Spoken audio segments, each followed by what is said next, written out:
So my cold email framework, I typically lead with something that lets them know right away that I wrote it for them. That either exists in the subject line or in the preview. So that's sometimes where the trigger goes. Sometimes it's that personal thing. Then my value proposition. That's usually my second space, my second stanza, if you will, in the email. And then if I can articulate that well enough, it will lead to a segue where I have a relevant ask. Sometimes this is attending an upcoming show that we have and it's a straight give, but sometimes it's an ask for time, very direct, especially if my value proposition includes why I feel that we're the perfect fit, the perfect ICP, the perfect match. If I can articulate that well enough, asking for time seems to be the obvious, like, do you want to talk about this? And I'm looking for that yes or no, close-ended. This is actually a follow-up to an old op, so I call this a Lazarus lead. It died, and now I'm reviving it. I'm bringing it back to life. And all I'm saying here is, hey, some things have changed since we first talked about this. That's my opener,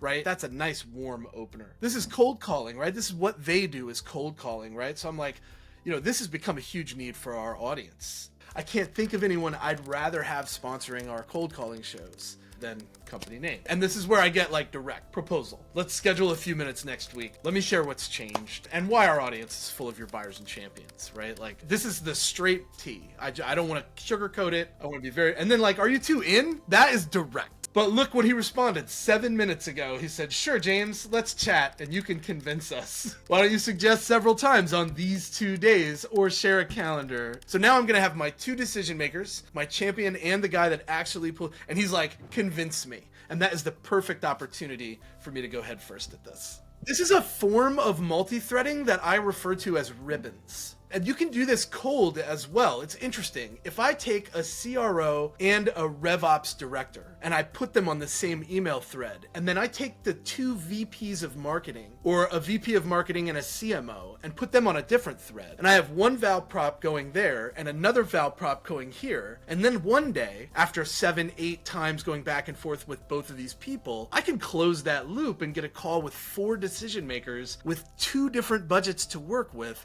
and it impacts both of them. And isn't that like the perfect storm for a seller? Every time we do cold calling shows, cold prospecting shows, cold email shows, people want the structures.